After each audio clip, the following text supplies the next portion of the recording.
আসসালামু আলাইকুম রহমতুল্লাহি ওবরকাতুহু। সম্মানিত দর্শক, আমাদের সেনাবাহিনী, বিশেষত সশস্ত্র বাহিনী অর্থাৎ বিমান বাহিনী, নৌবাহিনী এবং স্থলবাহিনী, সেনাবাহিনী, এই তিনটি বাহিনী নিয়ে দেশি এবং বিদেশি চক্রান্ত শুরু হয়েছে, নজিরবিহীন চক্রান্ত। এবং এই চক্রান্ত আজকে নয়, স্বাধীনতার সময় থেকে এই চক্রান্ত চলে আসছে। যখন পাকিস্তান জমানা ছিল, তখন যে পাকিস্তান সেনাবাহিনী, সে সেনাবাহিনীতে বাঙালির যে অংশগ্রহণ একেবারে সীমিত পরিসরে ছিল। আবার যখন স্বাধীন বাংলাদেশ হলো, স্বাধীন বাংলাদেশে বঙ্গবন্ধুর যে জমানা, সেই জমানাতে সেনাবাহিনীর মধ্যে একটা নিদারুণ অপপ্রচার শুরু হয়ে গেল যে ভারত চাচ্ছে না যে বাংলাদেশে একটা শক্তিশালী সেনাবাহিনী থাকুক।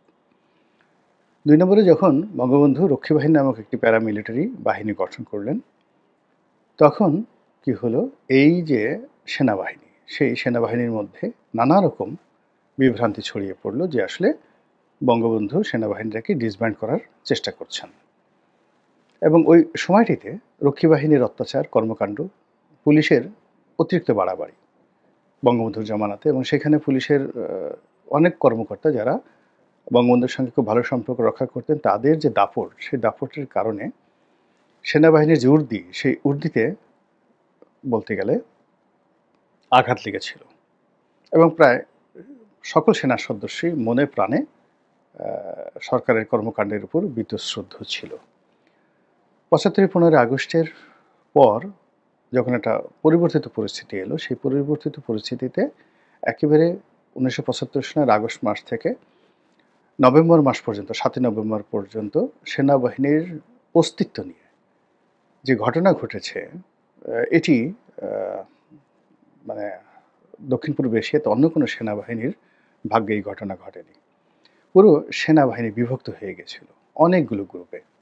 বঙ্গভবন কেন্দ্রিক খন্দকার মোশতাকুর অনুগত একটা গ্রুপ, সাবেক সেনা কর্মকর্তা এখন যেভাবে রাওয়াতে বসে ইকবাল করিম ভূঁইয়াদের নেতৃত্বে একটা গ্রুপ খুব তৎপর, ঠিক ওই সময়টাতে কর্নেল ফারুক, কর্নেল রশিদের নেতৃত্বে একটা গ্রুপ ভীষণ রকম ক্ষমতাধর হয়ে পড়েছিল, যারা সেনাবাহিনীতে ছিল না কিন্তু বাইরে থেকে চালাচ্ছিল। কর্নেল তাহের, তিনিও সেনাবাহিনীর বাইরে থেকে আরেকটি গ্রুপ পরিচালনা করতেন, অসম্ভব রকম শক্তিশালী ছিলেন। খালেদ মোশাররফের নেতৃত্বে একটা গ্রুপ সেখানে ছিলেন এবং তারা শেষ পর্যন্ত একটা কু করে বসলেন। এর বাইরে বিমান বাহিনীতে একটা গ্রুপ তৈরি হয়ে গেল যারা সেনাবাহিনীকে সরাসরি চ্যালেঞ্জ করলো, এবং এই বিমান বাহিনীর এই গ্রুপটি বঙ্গভবনে বোমা ফেলানোর জন্য, ডাইরেক্ট অ্যাটাক করার জন্য তারা রীতিমতো মেন্টালি প্রস্তুতি নিয়ে ফেলেছিল। নৌবাহিনীর কথা আমি বলতে পারবো না। এর মধ্যে যখন শহীদ প্রেসিডেন্ট জিয়াউর রহমান দৃশ্যপটে এলেন, তখনও প্রায় বছর খানিক সেনাবাহিনীর মধ্যে অসহল অবস্থা চলেছিল।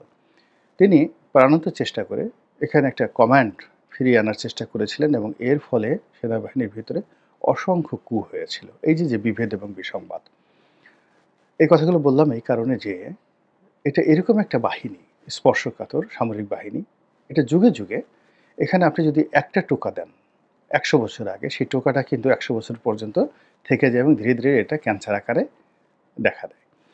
এবং এই যে জিয়াউর রহমান জমানাতে যে সকল কু হয়েছিল, পাল্টা কু হয়েছিল, যে পাল্টা কু বা কুয়ের পেছনে যেটা বঙ্গবন্ধু জমানার ফ্রাস্ট্রেশন ছিল, আবার বঙ্গবন্ধু জমানাতে যে ফ্রাস্ট্রেশন ছিল তার পেছনে মুক্তিবাহিনী, রক্ষী বাহিনী, ভারতীয় বাহিনী, আবার তারও আগে পাকিস্তান বাহিনী, তাদের থেকে এনে আবার বাংলাদেশে যারা মুক্তিযুদ্ধ করেছে, যারা করেনি, এই সকল বিভেদগুলো আবার দেখা গেল যে যখন জিয়াউর রহমান সাহেব তিনি শহীদ হলেন, জাস্টিস সাত্তার ক্ষমতায় আসলেন, এরশাদের নেতৃত্বে সেখানে একটা বিরাট কু হয়ে গেল। এবং এরশাদের জমানাতে যখন কু হলো, সেই কু হওয়ার ফলে এরশাদ খুব, যাকে বলা হয়, চতুরতার সঙ্গে তিনি মুক্তিযুদ্ধপন্থী যারা সেনা কর্মকর্তা, তাদেরকে সেই শহীদ প্রেসিডেন্ট জিয়াউর রহমানের হত্যাকাণ্ডের সঙ্গে সম্পৃক্ততা রয়েছে এই অছিলায় করে সেনাবাহিনীর ভিতরে যে অভিযান চালালেন, এতে অনেক মেধাবী, অনেক যোগ্যতর সেনা কর্মকর্তা ফাঁসির কাস্টে ঝুললেন, অনেকে চাকরি হারালেন। এই হলো তাদের যে একটা পার্মানেন্ট ড্যামেজ শুরু হয়ে গেল এরশাদ জমানাতে। দ্বিতীয় তাদের যে ড্যামেজ, সেই ড্যামেজটা হলো এরশাদ সেনাবাহিনীকে ব্যবহার শুরু করলেন রাজনৈতিক কর্মকাণ্ডে তার ব্যক্তিগত অভিলাষ পূর্ণ করতে এবং এই কাজ করতে গিয়ে তাদেরকে লোভ দেখালেন, নারী দিয়ে লোভ দেখালেন, পদপদবি দিয়ে এবং অর্থ দিয়ে।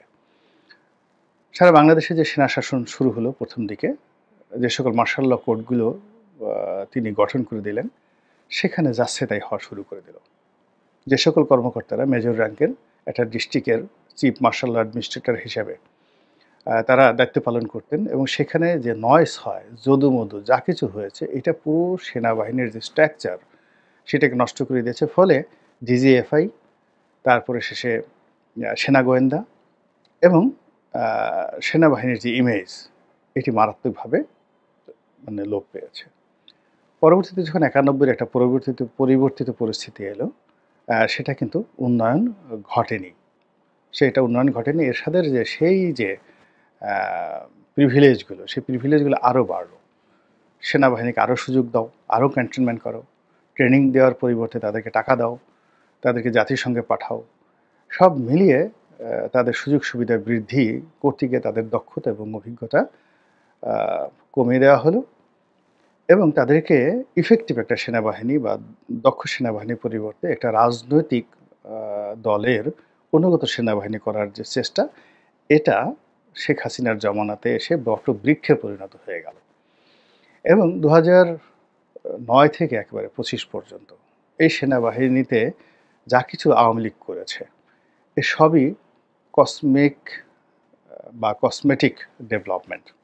ভালো ভালো হেলিকপ্টার, ভালো ভালো গাড়ি, ভিতরে অসম্ভব সুন্দর সুন্দর রাস্তাঘাট, সুযোগ সুবিধা, তারপর শেষে জলসিঁড়ি আবাসিক প্রকল্প, মিরপুর ডিওএইচএস, এরকম অসংখ্য সুযোগ সুবিধা তাদেরকে দেওয়া হলো এবং সেনা কর্মকর্তাদেরকে পুলিশের চাইতেও আরও যাকে বলা হয় আওয়ামী লীগের জন্য ইফেক্টিভ করার ক্ষেত্রে তারা এখানে দলীয় রিক্রুটমেন্ট বানানোর চেষ্টা করলো। কে আওয়ামী লীগ পরিবারের সন্তান, কার সঙ্গে আওয়ামী লীগের আত্মীয়তা আছে, তো এই সমস্ত দেখে বিবেচনা করে করে যাদেরকে নিয়ে আসা হলো সম্মুখ সারিতে,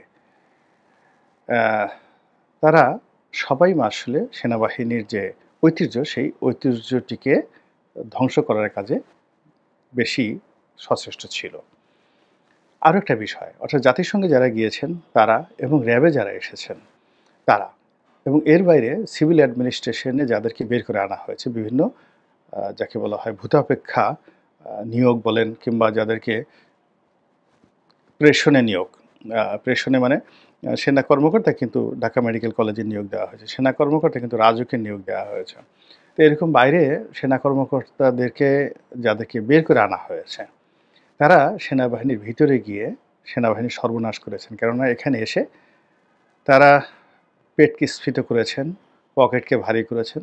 ব্যতিক্রম যে নাই, অনেকই ব্যতিক্রম আছে, কিন্তু বেশিরভাগ ক্ষেত্রে এই অভিযোগগুলো প্রবল। তো সেই অবস্থায় সেনাবাহিনীর কাছ থেকে আমরা শুধু আশা করেছি, তাদেরকে বিভিন্ন সময় তোয়াজ করেছি, তদবির করেছি, আমাদের দেশপ্রেমিক সেনাবাহিনী বলেছি। এগুলো বলেছি ভয়ে, যে সেনাবাহিনীর হাতে লাঠি আছে, যদি ভালো মতো না বলি ধরে নিয়ে যাবে, ডিজিএফআই নিয়ে আচ্ছা মতো আয়নাঘরে ঢুকিয়ে দেবে। কিন্তু অন্তর থেকে আসলে সেনাবাহিনীর কাছে আমাদের ওরকম আশা আকাঙ্ক্ষা ছিল না। আমরা মনে করেছিলাম যে বেনজিরের সাথে আজিজ সাহেবের কোনো পার্থক্য নেই, পুলিশের সাথে সেনাবাহিনীর কোনো পার্থক্য নেই, সবই হাসিনা লীগ হয়ে গেছে, সবই হাসিনার লীগ হয়ে গেছে। কিন্তু যখন জেনারেল ওয়াকারুজ্জামান এই আগস্ট মাসে এসে দরবার ডাকলেন এবং শেখ হাসিনার বিরুদ্ধে অবস্থান দিলেন, মুহূর্তের মধ্যে সারা বাংলাদেশের যে জনমত, শ্রদ্ধা, ভালোবাসা, এটা এই ভদ্রলোকের উপর গিয়ে আপতিত হলো। তারপর সেনাবাহিনীর প্রতি মানুষের একটা আস্থা এবং বিশ্বাস চলে এলো এবং যখন সেনাবাহিনীর প্রত্যক্ষ সহযোগিতায় অন্তর্বর্তীকালীন সরকার গঠিত হলো, তখন ডক্টর মোহাম্মদ ইউনূস এখানে দায়িত্ব নিলেন এবং তিনিও অনেক দিন থেকে জনপ্রিয়। তিনি যখন নোবেল পুরস্কার পেলেন, সেই সময় থেকে আজ অবধি তার যে মান, সম্মান, জনপ্রিয়তা দেশ থেকে দেশান্তরে ছড়িয়ে পড়েছে। আবার অন্যদিকে সেনাবাহিনীর এই যে এরকম একটা বিরূপ অবস্থা, যেটা একবারে ৭২ থেকে বা ৭১ থেকে শুরু করে 2025 সনের 24 সনের একেবারে আগস্ট পর্যন্ত চলে আসছিল, ঠিক সেই জায়গাটিতে হঠাৎ করে আগস্ট মাসের 5 তারিখে এসে জেনারেল ওয়াকারের নেতৃত্বে এটি নেপোলিয়ন বোনাপার্টের সেনাবাহিনী রূপে পরিচিত হয়ে গেল। তো যেটা হয়, এক বনে দুই বাঘ থাকে না। দুই বাঘ থাকে না এবং সময়ের প্রয়োজনে একজন আরেকজনকে সহযোগিতা করে, কিন্তু পরবর্তীতে তারা আবার শত্রু হয়ে যায়। তো এখন সমান্তরালভাবে জেনারেল ওয়াকার এবং তার অনুগত যারা সেনাবাহিনী রয়েছেন তারা সরকারকে সহযোগিতা করে যাচ্ছিল। আর সরকারও তার প্রয়োজনীয় লোকজন সহযোগিতা নিয়ে তারা তাদের অভীষ্ট লক্ষ্যে এগিয়ে যাচ্ছিল। কিন্তু একে অপরের প্রতি যে কোনো কারণেই তারা সন্দিহান ছিল, একে অপরের প্রতি ঈর্ষান্বিত ছিল। ওয়াকার সাহেব মনে করতেন বা করেন যে আমি তো নিজে ক্ষমতায় নিইনি, আমি তাদেরকে বসিয়েছি এবং আমার কথাই জনগণ শান্ত হয়ে তাদেরকে মেনে নিয়েছে। তো কাজেই এখানে আমার একটা অংশগ্রহণ থাকবে, অ্যাটলিস্ট আমার তো একটা অ্যাক্রিডিয়েশন এবং আমার সম্মান, আমার মর্যাদা থাকবে।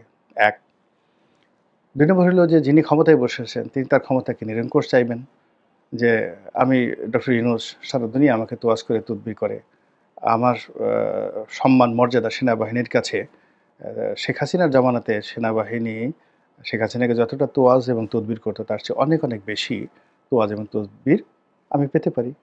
কিন্তু এই যে দুজনের যে মনস্তাত্ত্বিক, এই মনস্তাত্ত্বিক ঘটনায় ধীরে ধীরে দেখা গেল জুন জুলাই আগস্ট তো আগস্ট মাসটা হলো, সেপ্টেম্বর অক্টোবর মাসে এসেই এটা ভেঙে পড়ল। এবং আপনার মনে আছে যে সেনাবাহিনী প্রধান যখন প্রথম বললেন যে 18 মাসের মধ্যে একটা নির্বাচন হতে পারে, তখন এটা নিয়ে সরকার একেবারে তেলেবেগুনে জ্বলে উঠল। বললেন যে এটা তিনি বলতে পারেন না, এটা তার ব্যক্তিগত বিষয়, এটা কেন বলবেন। এবং প্রথম ধর্ম উপদেষ্টা, যিনি একেবারে শান্তশিষ্ট মানুষ, তিনি একেবারে সরাসরি সেনাবাহিনী প্রধানের বিরুদ্ধে বক্তব্য দিলেন সেই 2024 সনে। ওই যে শুরু হতে হতে এখন এমন একটা পর্যায়ে চলে এসেছে, আমরা প্রকাশ্যে অনেক কথা বলছি, কিন্তু আমরা নিজেরা যে কথাগুলো বলছি সেই কথাগুলো আমরা প্রকাশ করতে পারছি না। আমাদের সবার মনের মধ্যে একটা হিসাব আছে এবং সেই হিসাবে আমরা আলটিমেটলি কিছু একটা চাচ্ছি, তারপরে আমরা কিছু একটা ভয় করছি, আমরা কিছুর আশঙ্কা করছি, আমরা কাউকে উপরে স্থান দিচ্ছি, কাউকে নিচে স্থান দিচ্ছি। আমরা মনে করছি যে এই লোক যদি একটা চড় মারে ও টিকবে না, আমরা মনে করছি এই লোক যদি একটা ধাক্কা মারে ও টিকবে না। কিন্তু কে টিকবে না, কে করবে না, এই কথাগুলো কিন্তু আমরা বলতে পারছি না। আমরা স্পষ্টত ভাবি ক্যান্টনমেন্ট, উত্তরপাড়া সেনাবাহিনী এবং যমুনাতে যারা বসবাস করছেন এবং যমুনাতে যারা কাজ করছেন তাদের মধ্যে যে মনস্তাত্ত্বিক যে যুদ্ধটা শুরু হয়ে গেছে ইতিমধ্যে, এই মনস্তাত্ত্বিক যুদ্ধ যে শেষ পর্যন্ত মনস্তাত্ত্বিক যুদ্ধ থাকবে না, এটা নিয়ে আমরা দেশের শতকরা 99.99% লোক আমরা আতঙ্কিত। এই মুহূর্তে বাংলাদেশে 0.001% লোকও নেই যারা মনে করছেন যে একটা শান্তিপূর্ণ নিষ্পত্তি হবে, সব কিছু স্বাভাবিকভাবে চলবে রাজনৈতিক সরকারের মতো করে, তারপর ডিসেম্বরে বা জুন মাসে একেবারে সুন্দর মতো পোলাও কোরমা খেয়ে একটা নির্বাচন হয়ে যাবে, আর নির্বাচনের পরে জনগণ খুশি মনে যাকে ভোট দেবে এবং সেই ক্ষমতায় চলে আসবে। এরকম একটা শান্তিপূর্ণ পরিবেশ এবং পরিস্থিতি নিয়ে দেশের 0.01% লোকও স্বপ্ন দেখতে পারছে না।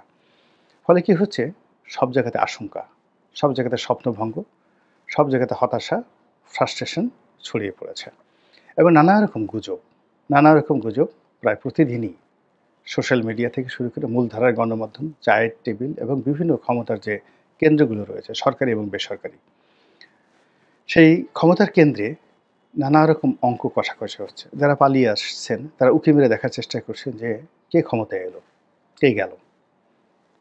প্রতি মুহূর্তে এয়ারপোর্টের খোঁজখবর নিচ্ছেন, কারা যায় কারা আসে, পাসপোর্ট অফিসের খোঁজখবর নেওয়া হচ্ছে। তারপর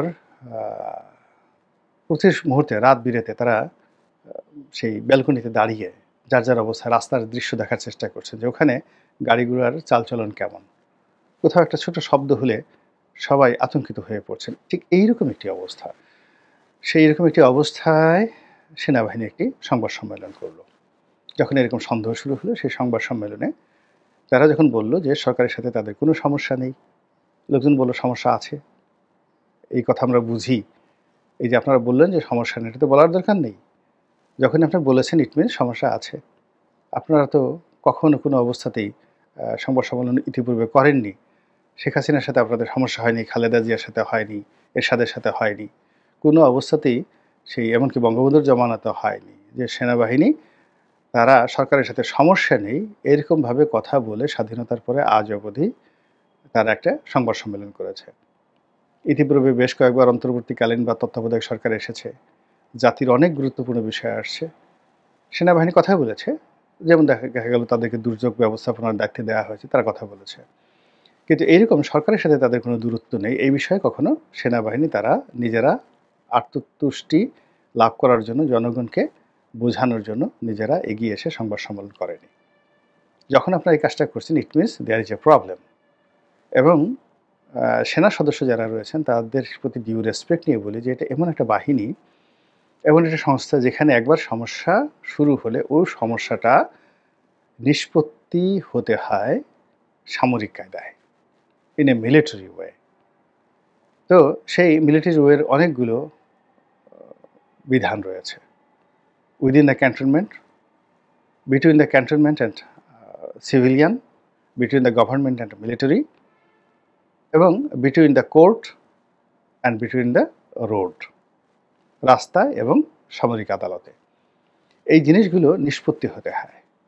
এবং এখানে হায়ার অ্যান্ড ফায়ার, ধরো মারো কাটো, মানে প্রতিপক্ষকে নির্মূল করতে হবে। নির্মূল করে তারপরে শেষে সেখানে সমাধান। কিন্তু এর বাইরে সাধারণত মিলিটারি লাইনে কখনোই সমস্যার সমাধান হয় না, কখনো হয় না। তো যখন সেনাবাহিনী বলছে আমাদের কোনো সমস্যা নেই, তখন আর মানুষের ভয় লেগে যাচ্ছে। এবং যারা মানে সেনাবাহিনীতে যে সমস্ত ধরেন একজন ব্রিগেডিয়ার হলেন, এখন একজন ব্রিগেডিয়ারের বয়স তো খুব বেশি না, তার অভিজ্ঞতা খুব অল্প, অভিজ্ঞতাও অল্প। এখন যারা এই সিভিল সোসাইটিতে আছেন, ধরেন ঢাকা বিশ্ববিদ্যালয়ে যারা মিলিটারি ল পড়ান বা নিরাপত্তা বিষয়ক পড়াশোনা করেন, বা সেনাবাহিনী থেকে যারা অবসর গ্রহণ করেছেন, সেনাপ্রধান, ব্রিগেডিয়ার জেনারেল, মেজর জেনারেল, তারা দেখা গেল অবসর গ্রহণ করার পর গত ২০ বছর ধরে তারা দেশ বিদেশে ঘুরে এত বইপত্র পড়েছেন, এত অভিজ্ঞতা সঞ্চয় করেছেন, যেটা সেনাবাহিনীর ভিতরে থেকে তারা যদি 10% অভিজ্ঞতা অর্জন করে থাকেন about the military rules, regulation and military mind, military establishment, ভিতরে বসে যদি তারা দেখা গেল যে একেবারে সেনাবাহিনীর সবচেয়ে একজন মেধাবী কর্মকর্তা ধরেন আপ টু সেনাপ্রধান হলো, কিন্তু পরবর্তীতে দেখা গেল যে সে রিটায়ার্ড করার পরে জাতিসংঘ পরামর্শক হিসেবে কাজ করলো, বিভিন্ন বিশ্ববিদ্যালয়ে অধ্যাপক হিসেবে কাজ করলো, তার হাতে যে সময় আছে সেই সময়টাতে সে বিশ্বের যে ডিসিসিভ ব্যাটেলগুলো সে পড়লো, মিলিটারি হিস্ট্রি পড়লো, পড়ে সে টোটাল যে বিষয়গুলো এত চমৎকারভাবে সে বুঝতে পারলো যেটা ক্যান্টনমেন্টের মধ্যে বসে সে কখনো বুঝতে পারেনি। ফলে এখন ক্যান্টনমেন্টের মধ্যে যারা আছেন তারাদের চাইতে ক্যান্টনমেন্টের বাইরে যারা সাবেক সেনা কর্মকর্তা আছেন এবং একই সঙ্গে সিভিলিয়ানদের মধ্যে যারা সামরিক ম্যাটার নিয়ে লেখাপড়া করেন, তারা এই সেনাবাহিনীর প্রতিটা লেফট রাইট, প্রতিটা অঙ্গভঙ্গি, প্রতিটা কথা, তাদের বডি ল্যাঙ্গুয়েজ, তাদের চলাফেরা, তাদের কণ্ঠস্বর, তাদের চাহনি, সব কিছুর মধ্যেই যে মেসেজ আছে সেই মেসেজটা যেভাবে বাইরের লোক রিড করতে পারে, এভাবে জেনারেল ওয়াকারের যারা অধীনস্থ লোকজন আছেন তিনি সহ তারা সেভাবে রিড করতে পারেন না। ফলে আমরা বাইরে যারা আছি তারা এই যে সেনাবাহিনীর যে তৎপরতা, তারা বলছে কোনো সমস্যা নেই, আমরা সমস্যা দেখতে পাচ্ছি। তারা বলছেন যে আমরা এই বাংলাদেশ বিরোধী, মানে খুব ফরমাল কতগুলো কথা, বাংলাদেশের স্বার্থবিরোধী কোনো কাজ তারা করতে দেবেন না। আরে স্বার্থবিরোধী কাজগুলো ঠেকানোর জন্যই তো তাদেরকে রাখা হয়েছিল, বলার কি দরকার আছে? তাহলে কি কেউ স্বার্থবিরোধী কাজকর্ম করছেন? মানে এমনি নাচুনি বুড়ি, তার উপর যদি আবার ঢোলের বাড়ি দেওয়া হয়। তো সব মিলিয়ে এই যে সেনাবাহিনীর যে সংবাদ সম্মেলন, তা সাম্প্রতিককালে জেনারেল ওয়াকার